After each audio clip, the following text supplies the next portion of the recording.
Imagine for a moment that you are a Persian soldier in the year 480 BC. You are part of the biggest army the world has ever seen. Hundreds of thousands of men are marching with you under the command of the great King Xerxes.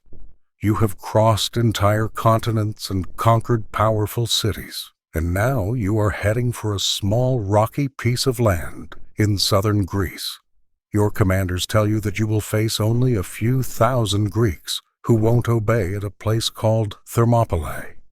It should be easy, right? But then you hear whispers among the troops, whispers about warriors who never run away, about men who would rather die than give up, about soldiers trained from birth for one thing: war. These are the Spartans. And today we will discover why facing them was every ancient army's worst nightmare. To truly understand the fear the Spartans created in their enemies, we must go back to the beginning. Sparta was not just an ordinary Greek city-state.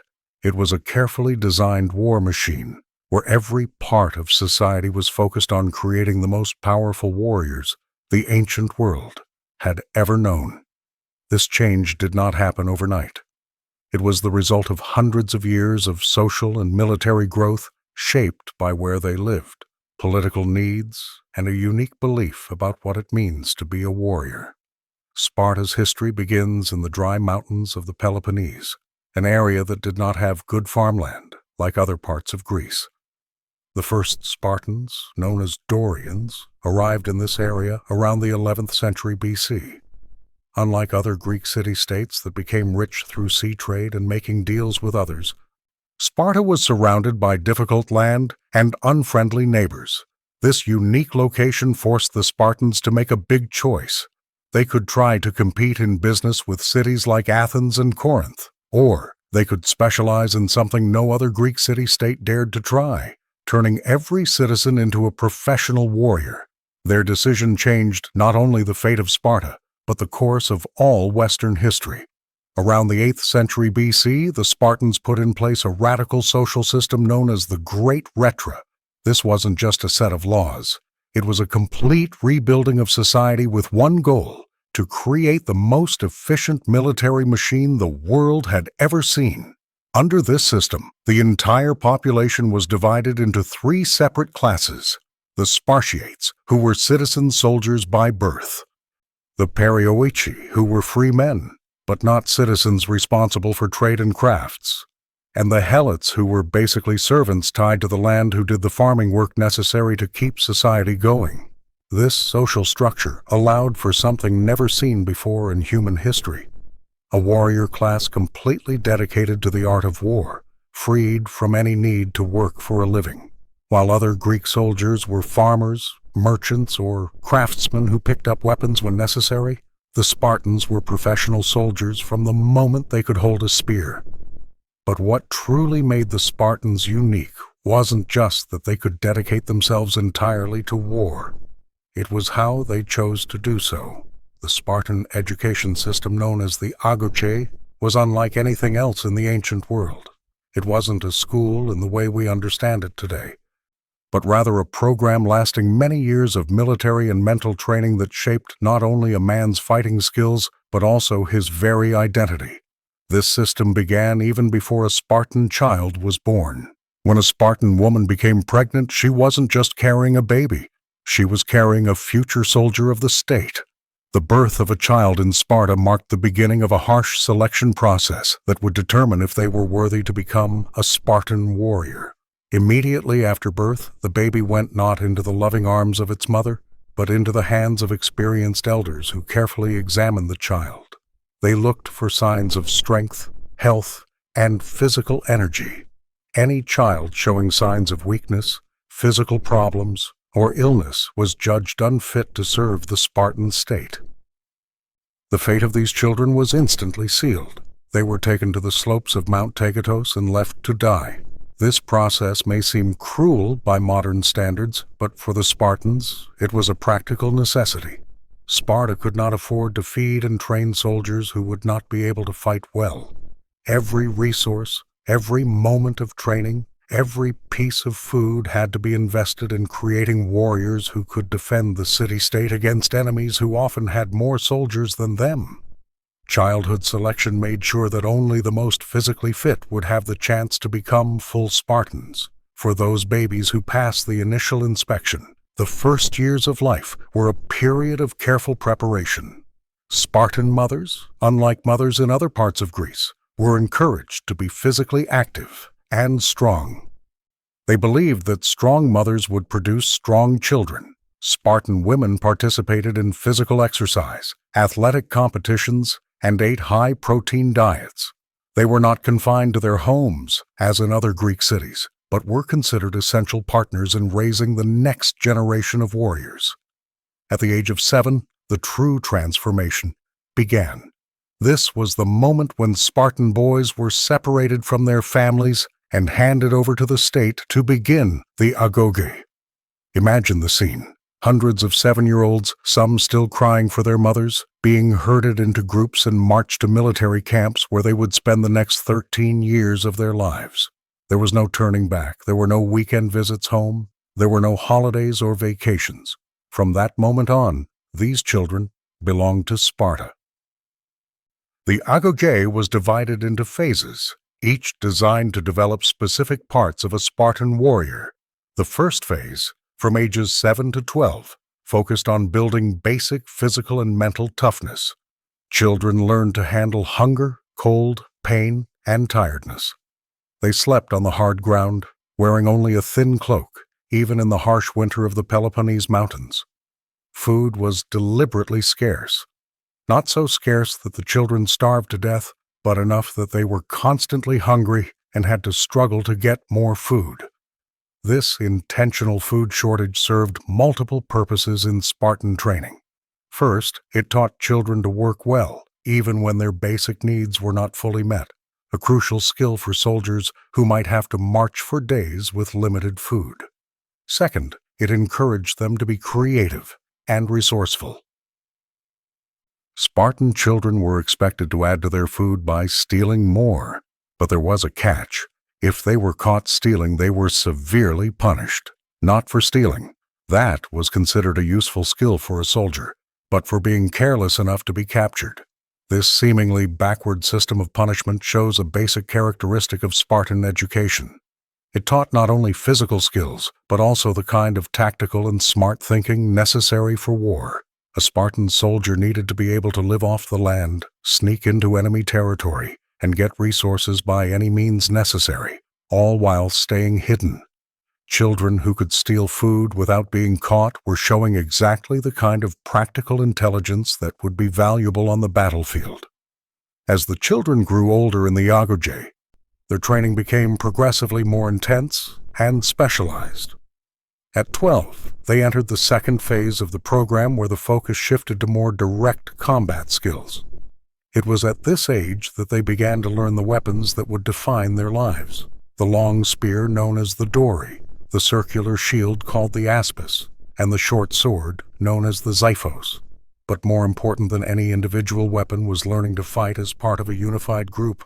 The phalanx formation was the heart of Spartan military tactics, and mastering this formation required years of coordinated practice. A Spartan phalanx was not just a group of individual soldiers fighting close together. It was a single organism where each warrior was like a cell in a larger body. Each soldier had to know not only how to use his own weapons effectively, but how to coordinate his movements with the men beside, in front of, and behind him. A single mistake, a moment of hesitation, or a lack of coordination could break the formation and result in the deaths of dozens of comrades. To teach this coordination, young Spartans practiced military movements for hours every day. They learned to move as a unit, to hold their positions even under extreme pressure, and to obey commands instantly and without question. But perhaps most importantly, they learned to completely trust the men at their side. In a phalanx, your life literally depended on the skill and courage of the soldiers around you. If the man next to you lowered his shield or broke formation, you would be exposed to enemy attacks.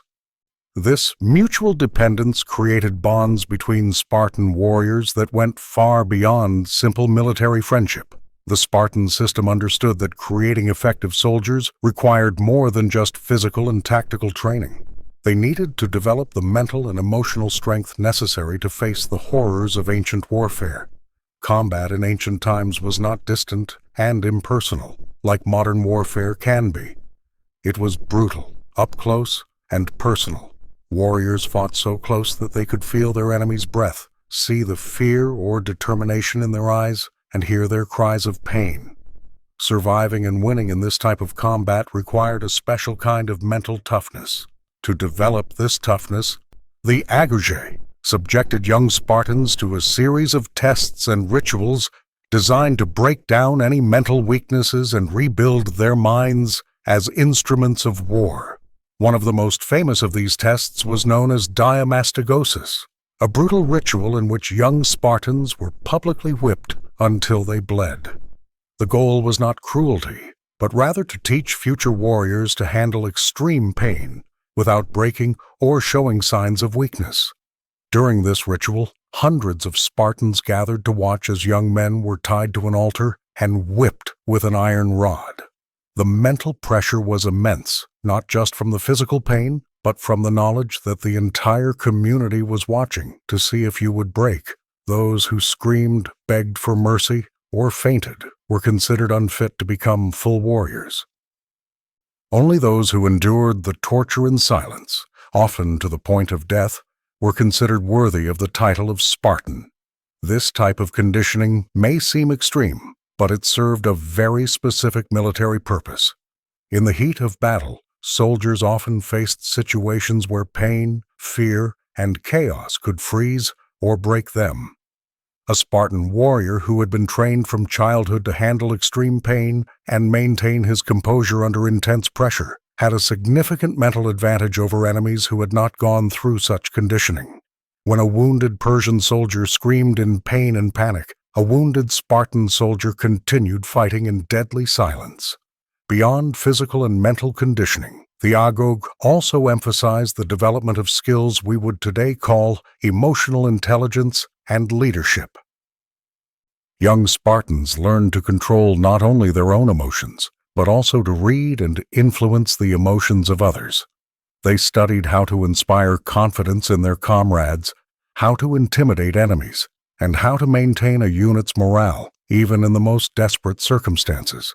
A crucial part of this emotional education was learning to cope with death, both the possibility of their own death and the reality of the death of close comrades. Young Spartans were exposed to death from an early age. They saw peers die during particularly brutal training, watched public executions of rebellious helots, and participated in ritual hunts where they were expected to kill both animals and humans. This constant exposure to death was intended to make them less sensitive to the mental trauma that could freeze them in combat. But perhaps the most mentally sophisticated aspect of the Spartan system was its approach to motivation.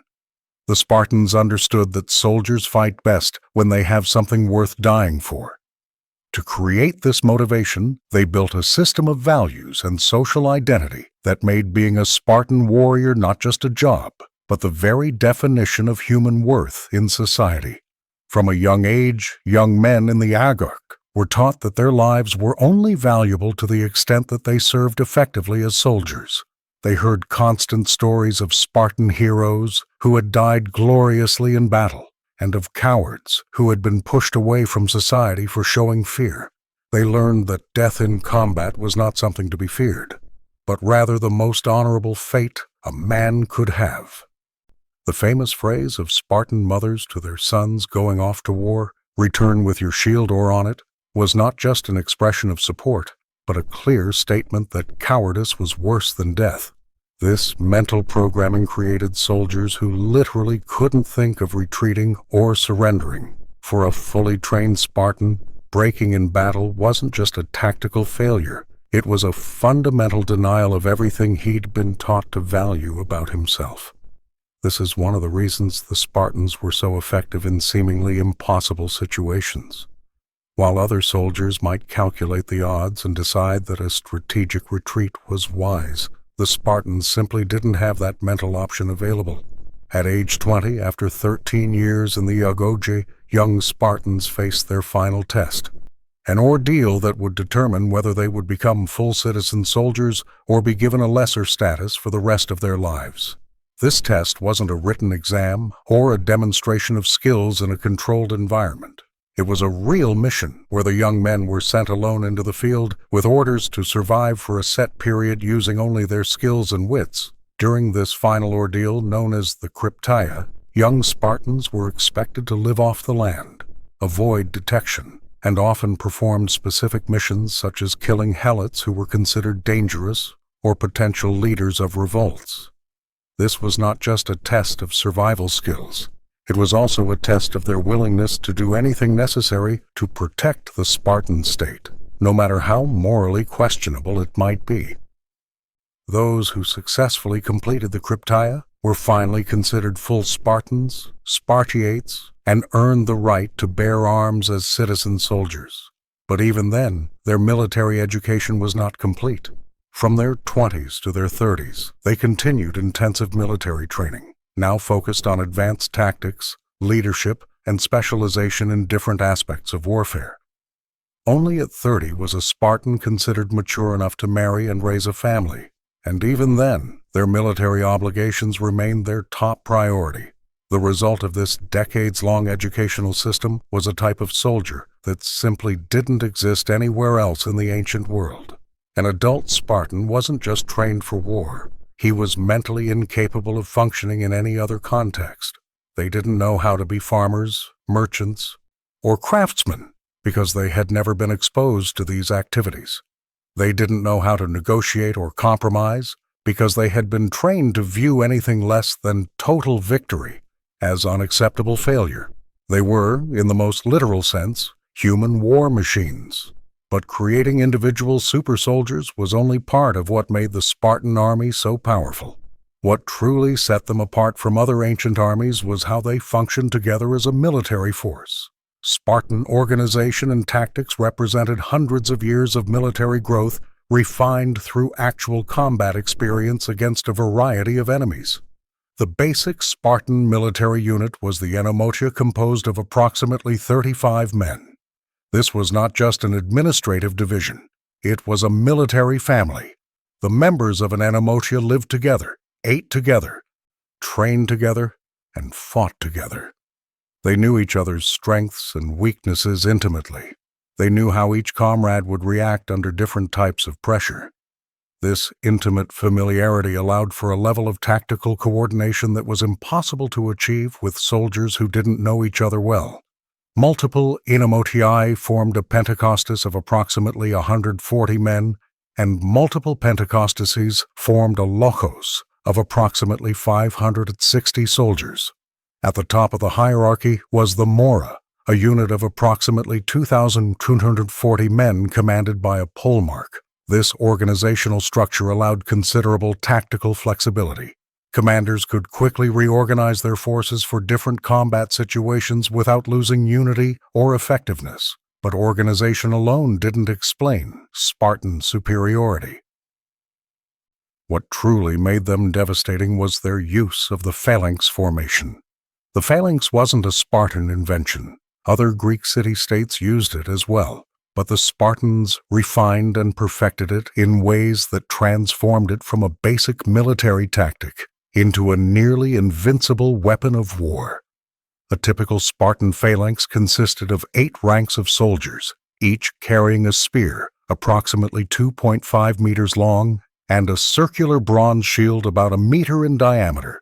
The shield was not just defensive equipment, it was an integral part of Spartan offensive tactics. Each soldier held his shield with his left arm in such a way that it protected not only his own left side, but also the right side of the man next to him. This overlapping shield wall created a nearly impenetrable wall of bronze that could absorb arrows, spears, and sword attacks. The key to this formation's effectiveness was absolute discipline and coordination. When a Spartan phalanx advanced, it moved as a single organism. The soldiers in the front rank kept their spears pointed forward, while those in the back ranks held their spears at angles that allowed them to project beyond the front rank. This created a wall of spearheads that extended several meters in front of the formation. The psychological impact of facing an advancing Spartan phalanx was devastating. Imagine being in the enemy army and seeing hundreds of golden warriors marching toward you in perfect synchronization, their shields gleaming in the sun, their spears forming a deadly forest of bronze tips, the sound of their sandals marching in unison, the rhythmic clang of their spears against their shields, and the war chants they sang created an intimidating noise that could break enemy morale before the fight even began. But the true genius of Spartan tactics wasn't just in the defensive formation. It was in how they used it offensively. Once the phalanx made contact with the enemy lines, the battle became a matter of literal pushing. The Spartans at the back of the formation used their shields to push the men in front of them, creating tremendous pressure that drove the front ranks into the enemy lines. This tactic, known as othismos, or pushing, turned the battle into a pure contest of strength, endurance, and determination. Soldiers at the front of the formation had to hold their positions while being attacked by enemy spears, while simultaneously attempting to pierce the enemy with their own weapons. Those behind had to maintain constant forward pressure even as their comrades in front were being killed and wounded. The Spartans' advantage in this type of combat was overwhelming. Their years of physical conditioning had made them stronger than ordinary soldiers. Their psychological training allowed them to maintain discipline and coordination even as men were dying around them. Most importantly, their absolute willingness to die rather than retreat meant they never broke under pressure, a crucial factor in a tactic that depended on maintaining constant forward pressure. Spartan equipment was also superior to that of most ancient armies. Their shields were made of the finest bronze available, forged by skilled craftsmen who spent their lives perfecting the art of creating military equipment. Their spears were made of carefully selected wood and balanced for maximum effectiveness in close combat. Their armor, while lighter than that of some armies, was specifically designed to allow maximum mobility without sacrificing vital protection.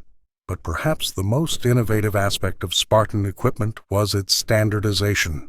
While other ancient armies often consisted of soldiers using a variety of weapons and armor, depending on their personal wealth or regional origin, every Spartan soldier wore essentially identical equipment. This standardization wasn't just about looks. It had important tactical implications. It meant that each soldier knew exactly what to expect from his comrades in terms of weapon range, shield protection, and movement speed. Spartan logistics were also superior to those of most ancient armies.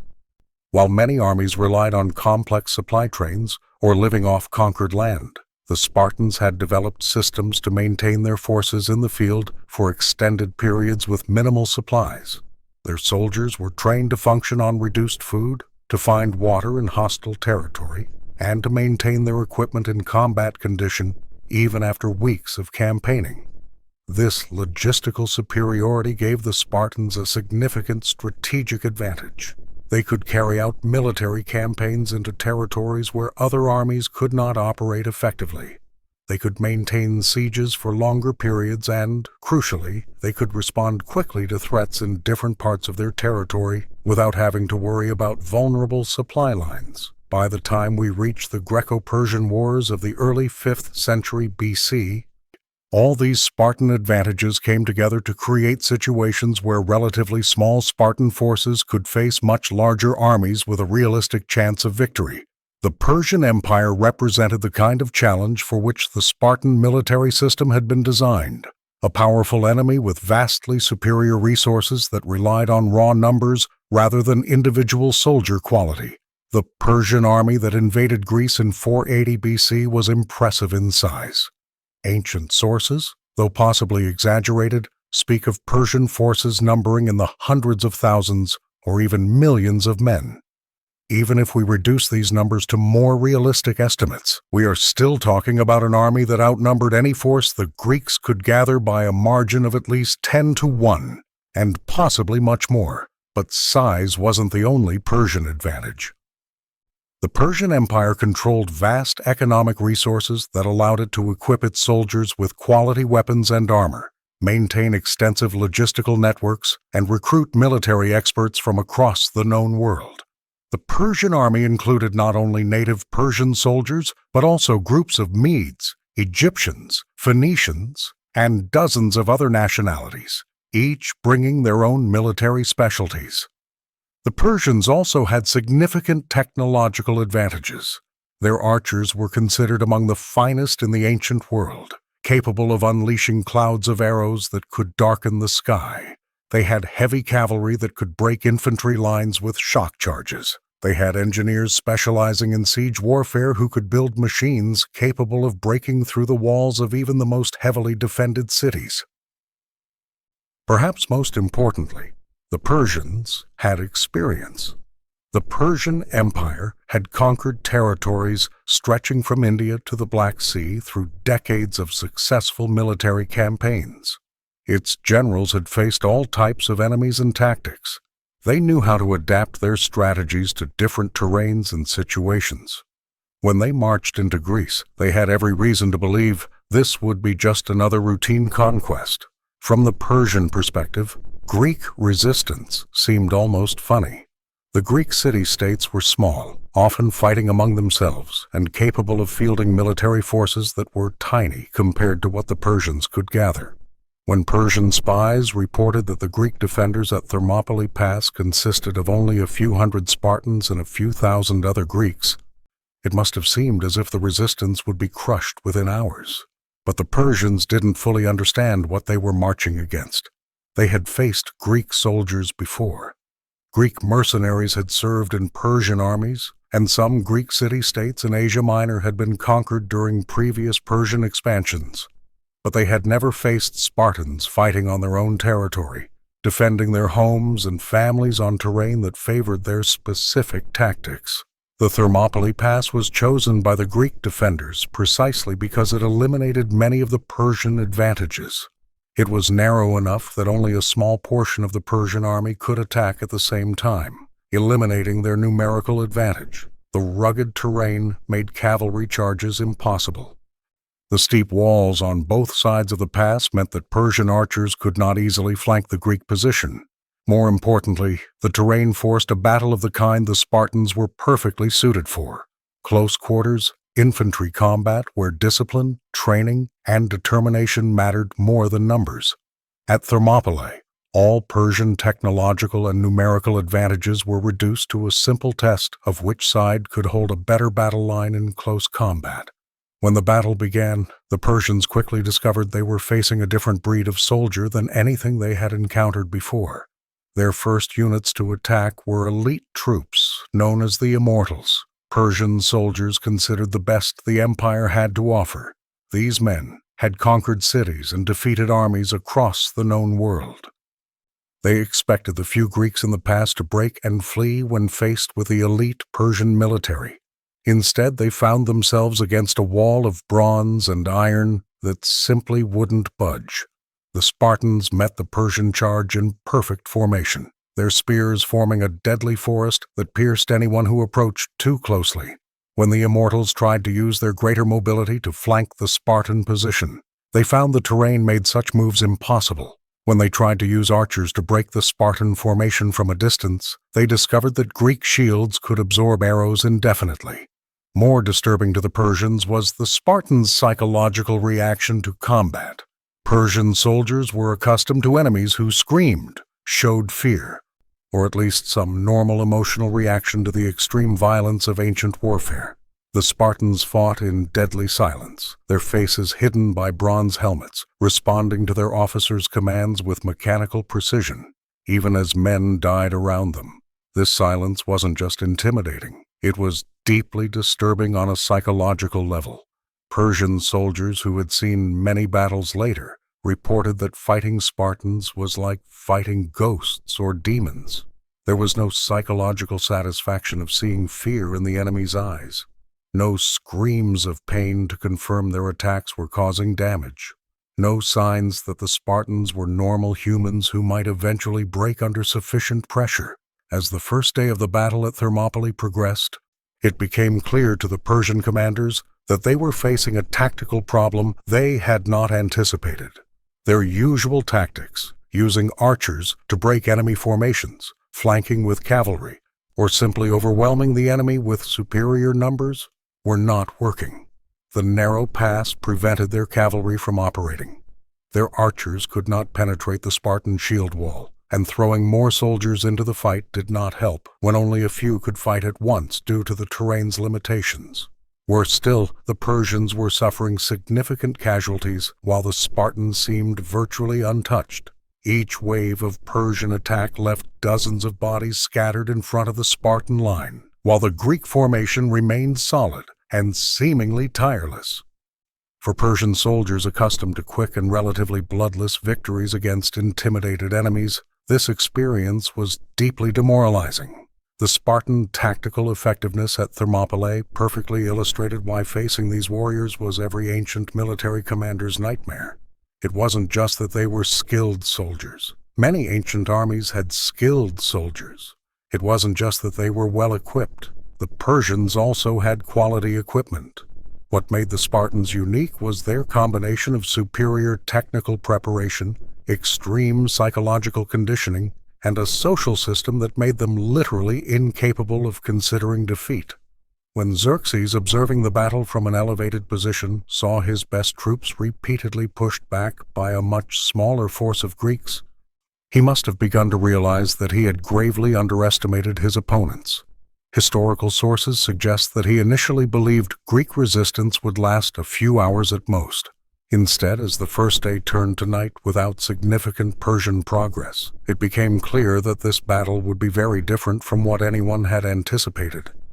The night after the first day of fighting at Thermopylae must have been a time of serious reflection for the Persian forces. They had brought the largest army the world had ever seen to conquer a few thousand rebellious Greeks, and yet they had failed to advance even a few meters. Their casualties were mounting, while the Greek defenders seemed as strong as at the start of the battle. For soldiers accustomed to easy conquest, this experience was deeply unsettling. But the Persian problems went beyond simple tactical considerations. The failure to quickly break Greek resistance was beginning to have broader strategic implications. One of the great strengths of the Persian military system was its ability to keep huge armies in the field through superior logistics. But even the Persian logistical system could not sustain hundreds of thousands of men indefinitely without significant progress. Every day that passed without victory was another day that their supplies were used up, their lines of communication stretched, and their troops became less trusting of their commanders. Worse still, news of the standoff at Thermopylae was spreading throughout the ancient world. Greek city-states that had considered submitting to the Persian advance were reconsidering their positions. Subject peoples of the Persian Empire who had accepted Persian rule as inevitable were beginning to wonder if their conquerors were truly as invincible as they seemed. The failure to quickly crush Spartan resistance was undermining the aura of invincibility that was a crucial tool of Persian power. On the second day of the battle, Xerxes tried different tactics. He sent specialized troops from different parts of his empire, each with their own combat techniques and equipment. Scythian archers with their powerful composite bows, Median heavy infantry with their scale armor, elite soldiers from various satrapies who had proven their worth in previous campaigns. But the result was the same. Every unit that attacked the Spartan position was pushed back with heavy casualties, while the Greek line remained unshaken. What the Persians didn't fully understand was that they were facing not just superior soldiers, but an entire military system that had been refined specifically for this kind of situation. The Spartans weren't just making up defensive tactics. They were executing strategies that had been practiced and perfected for generations. Every aspect of their formation, from the spacing between soldiers to the timing of troop rotations, had been calculated for maximum effectiveness in prolonged combat. Spartan troop rotation was particularly sophisticated. while other armies often kept the same men in the front line until they were exhausted or dead. The Spartans had developed systems for bringing fresh soldiers to the front of the formation, while moving tired men to the back, all without disrupting the integrity of their battle line. This ability to keep relatively fresh soldiers at the front of the battle gave them a substantial advantage in prolonged engagements. Their close combat techniques were also superior. Decades of training had taught each Spartan not only how to use their weapons effectively, but how to fight in close coordination with their comrades. They knew how to position their shields for maximum mutual protection, how to coordinate spear strikes to penetrate enemy armor, and how to maintain formation even when the ground was slippery with blood and covered with bodies. Perhaps more importantly, they had developed psychological techniques to maintain morale and discipline during prolonged combat. The Spartans understood that ancient warfare was as much a mental battle as a physical one. Soldiers who could maintain their resolve and confidence through hours of brutal combat had enormous advantages over enemies who gradually became discouraged, tired, or terrified. Spartan morale-building techniques included ritual chants, constant reminders of fallen comrades in need of avenging, and an honor system that rewarded exceptional bravery in combat. But perhaps most effective was their understanding that soldiers fight harder when they believe they have the unconditional support of their comrades. The Spartan promised to never abandon a wounded comrade, never retreat without orders, and never accept defeat, no matter how desperate the situation, created an environment where every soldier knew he could absolutely count on the men around him. This mutual trust had important practical effects on the battlefield. Spartan soldiers could take tactical risks that would be unthinkable for other armies because they knew their comrades would support them no matter what. They could maintain attacks even when wounded because they knew other Spartans would take their positions. They could fight to the death because they knew their family and city would honor their sacrifice. For the Persian soldiers facing this formation at Thermopylae, the contrast with their own military system must have been obvious and demoralizing. The Persian army was composed of groups of many different nationalities, each with its own commanders, traditions, and motivations. While this gave the Persian army flexibility and specialization, it also meant that individual soldiers often did not know the men fighting alongside them well. A Scythian archer might not know whether he could trust an Egyptian spearman to protect his flank. A Median soldier might not be sure whether his Persian allies would stand and fight if the battle turned against them. This lack of unity became a crucial factor in intense combat situations. When Persian soldiers saw their units suffering heavy casualties against the Spartan line, they could reasonably ask themselves whether it was worth continuing to fight for causes that were not their own. Alongside men they did not know in a battle that seemed increasingly unwinnable. For the Spartans, such questions were literally unthinkable. They had been conditioned from birth to view anything less than total victory or an honorable death as unacceptable. As the second day of the battle at Thermopylae drew to a close without significant Persian progress, the psychological impact on Xerxes' army was becoming severe. Soldiers who had marched into Greece confident of their numerical and material superiority were beginning to doubt the possibility of victory. Commanders who had planned to be in Athens within days were facing the possibility that they might be trapped in this pass for weeks. The strategic implications of this situation were profound. The Persian plan for the conquest of Greece depended on momentum, on quickly crushing any resistance and forcing the remaining Greek city-states to submit before they could organize a coordinated defense. Every day lost at Thermopylae was a day for the Greeks to prepare, gather allies, and fortify defensive positions elsewhere in Greece. It was in this context that news arrived that would change the course of the battle. A local Greek named Ephialtes had offered to show the Persians a mountain path that would allow them to go around the Spartan position. This information offered Xerxes exactly what he needed, a way to bypass the natural fortress that had made the few Greek defenders so effective. But even with this tactical advantage, the Persians would still face the fundamental problem of how to deal with soldiers who simply refuse to accept defeat.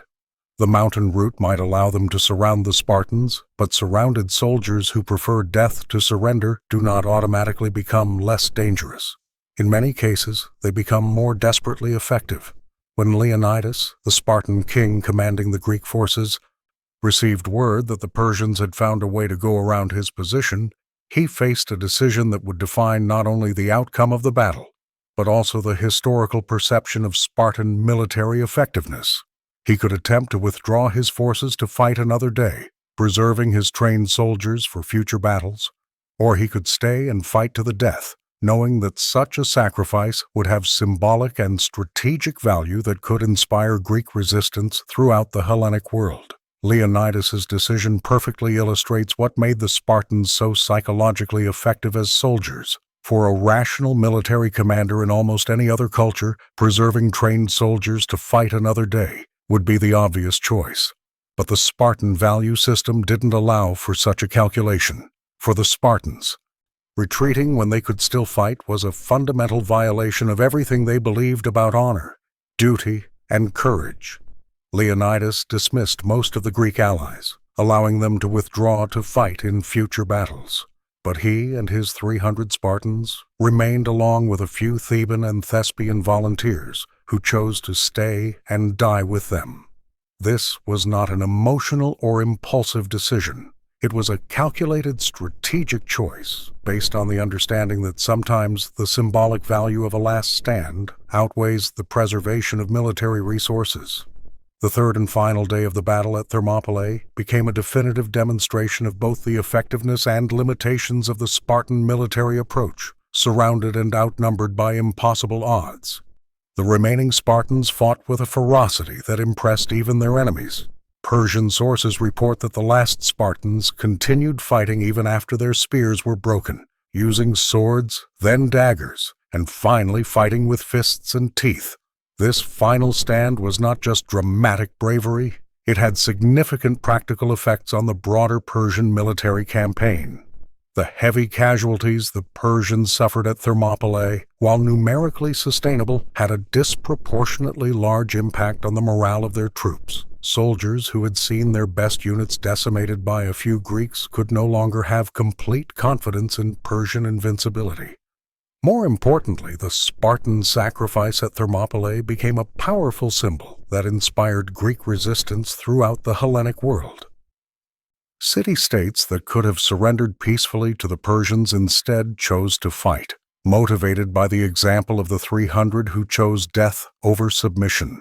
The propaganda value of this last stand was invaluable to the Greek cause, but Thermopylae was just one battle in a longer war. And to truly understand why the Spartans were so feared, we need to look at their broader military campaigns and their impact on the balance of power in the ancient world. Thermopylae demonstrated Spartan effectiveness in defensive combat against impossible odds, but the Spartans were also masters of offensive warfare, capable of projecting military power far beyond their own borders. In the decades following the Greco-Persian Wars, Sparta emerged as the dominant military power in the Greek world. Its victory in the Peloponnesian War against Athens and its allies demonstrated that its military supremacy was not limited to desperate defensive situations, but extended to the conduct of complex strategic campaigns lasting decades. During the Peloponnesian War, Spartan armies repeatedly proved they could defeat numerically superior forces through a combination of tactical superiority, superior discipline, and the psychological advantages their uniquely trained soldiers provided. In battles like Mantinea, the Spartans demonstrated that even when facing other experienced Greek hoplites, their superior phalanx formation and combat discipline gave them decisive advantages. What made the Spartans particularly effective in protracted warfare was their ability to maintain discipline and morale, even during campaigns lasting months or years. Other Greek armies were composed primarily of citizen soldiers who had farms, businesses, or other civic responsibilities to which they had to return. Prolonged campaigns created economic and social tensions that eventually forced these armies to return home. The Spartans had no such limitations. As full-time professional soldiers supported by the labor of helots, they could remain in the field indefinitely, without economic pressure to return home. This ability to sustain military operations for extended periods gave them enormous strategic advantages over enemies who eventually had to choose between continuing to fight and meeting the needs of their civilian economies. Their psychological warfare techniques were also highly developed. The Spartans understood that war was not just about winning battles, but about breaking the enemy's will to continue resisting. They developed specific tactics designed to maximize the psychological impact of their victories and minimize their enemy's ability to recover from defeats. One of these tactics was their approach to the treatment of prisoners and conquered populations.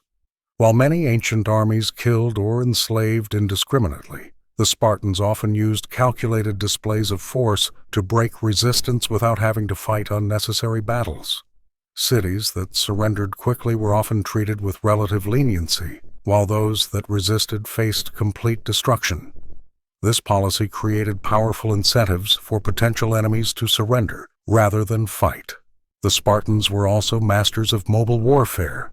While their phalanx formation was most effective in direct combat, they developed tactics for using their heavy infantry in guerrilla operations, surprise attacks, and flanking maneuvers that maximized their advantages while minimizing their enemies' opportunities to use numerical superiority. Their nighttime operations were particularly feared.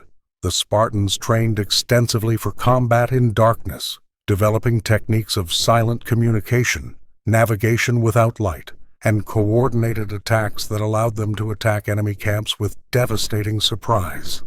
Enemies could never be certain they were safe after dark, creating constant psychological tension that degraded morale and effectiveness. Spartan military intelligence was also superior to that of most of their contemporaries. They maintained extensive networks of spies and informants throughout the Greek world, allowing them to anticipate enemy movements and exploit political and military weaknesses in rival city-states. This superior intelligence often gave them decisive strategic advantages before battles were even fought. Perhaps most importantly, the Spartans had developed a sophisticated understanding of how warfare intertwined with politics and diplomacy. They understood that lasting military victory required not only winning battles, but also creating political conditions that made future resistance less likely. Their alliances with other city-states were carefully structured to maximize their military power while minimizing the chances that allies would turn against them. This strategic sophistication was evident in how the Spartans dealt with helot revolts. Rather than simply crushing revolts through brute force, they often used combinations of displays of force, economic incentives, and political manipulation to prevent revolts from gaining momentum. When force was necessary, it was applied in ways calculated to discourage future resistance without creating unnecessary martyrs. The long-term effectiveness of the Spartan military system can be seen in its ability to maintain dominance over the Peloponnese for over 2 centuries.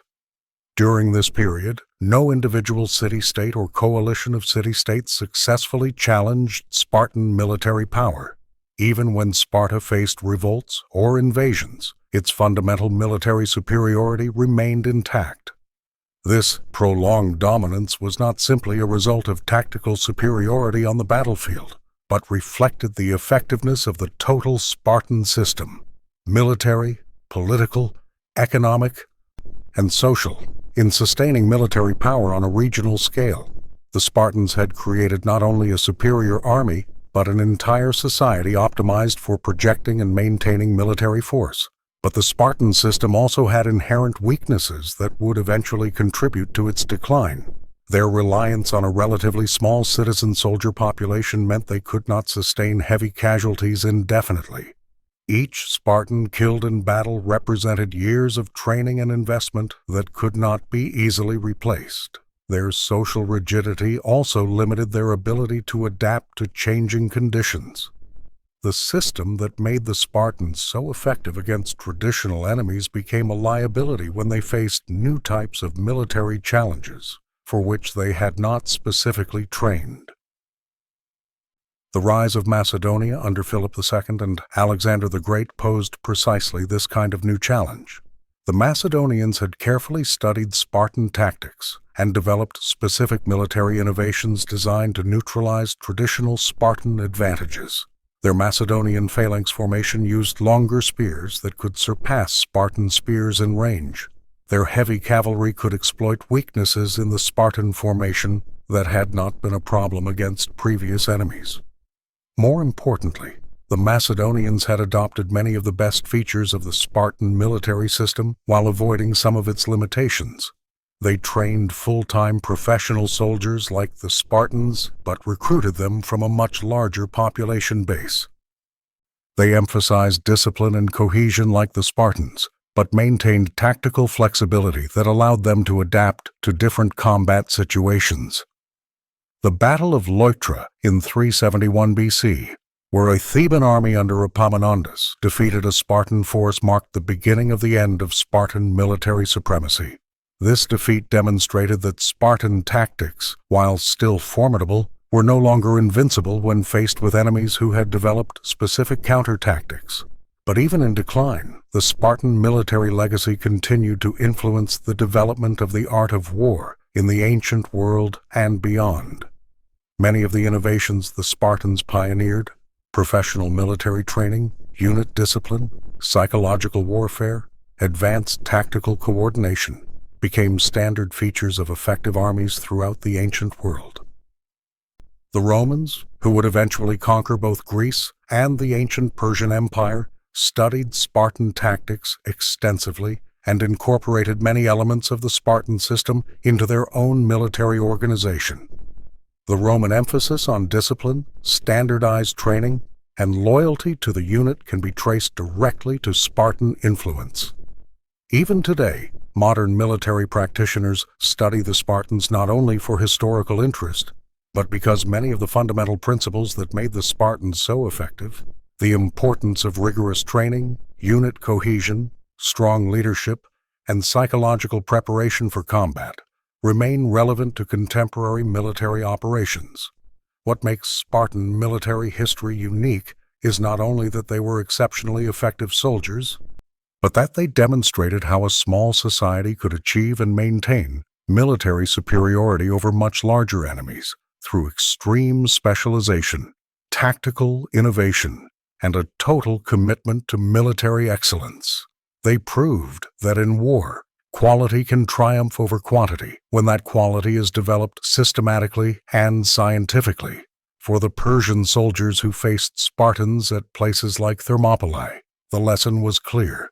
They were fighting not just skilled individual soldiers, but the product of an entire social system dedicated to creating the most effective warriors possible. Each Spartan they faced represented decades of specialized training, genetic selection, psychological conditioning, and tactical preparation that simply had no equivalent anywhere else in the ancient world. This was the true source of the terror the Spartans inspired in their enemies. It wasn't just that they were difficult to kill. Many ancient soldiers were brave and determined. It wasn't just that they were well-trained. Other armies also had experienced soldiers. What made the Spartans unique was that they represented the application of human intelligence, social resources, and political will to the task of creating soldiers of maximal effectiveness. Facing the Spartans meant facing not just individual warriors, but the entire might of a civilization that had chosen to specialize entirely in warfare. It was like a farmer with homemade tools trying to compete against a modern industrial agricultural operation. The difference was not just one of individual skill, but of an entire systematic approach to solving the problem of military effectiveness. For the Persian Empire, accustomed to conquering enemies through a combination of diplomacy, superior resources, and overwhelming force, the Spartans represented a fundamentally different kind of challenge. They could not be bought, intimidated, or outmaneuvered using methods that had worked against other enemies. They had to be met on their own terms, direct combat, where training, discipline, and determination mattered more than anything else. This is why facing Spartan warriors was the Persian Empire's worst nightmare. Not because the Spartans were invincible, history eventually proved they weren't, but because they forced their enemies to fight exactly the kind of battle that maximized Spartan advantages, while minimizing the advantages that had made the Persian Empire so successful in other contexts. When a Persian soldier looked across the battlefield and saw a line of Spartan warriors waiting in perfect formation, he was seeing not just enemies to be defeated, but the end product of one of the most extreme experiments in military social engineering the world has ever witnessed. Each of those golden warriors represented the complete dedication of an entire society to the art of war. And this ultimately is why facing the Spartans was so terrifying, because they proved that war was not just about individual courage or even numerical superiority, but about which society was most willing to sacrifice everything else in the pursuit of military perfection. The Spartans had made this choice completely, and the consequences of that choice echoed across the battlefields of antiquity for centuries. As we reflect on this extraordinary military history, we cannot help but recognize that even the mightiest empires and most disciplined warriors in human history were in the end mortal before the greater forces that govern the destiny of nations. The Lord God, in His providence, allowed civilizations to rise and fall, empires to conquer and be conquered, and even the proudest warriors to find their limits. The story of the Spartans reminds us that while human training, discipline, and courage can reach extraordinary heights, there is always a higher authority that determines the ultimate course of human events. Their victories and defeats, like all in history, were part of a greater plan that goes beyond our human understanding, reminding us of the necessary humility before the divine greatness that governs all human affairs.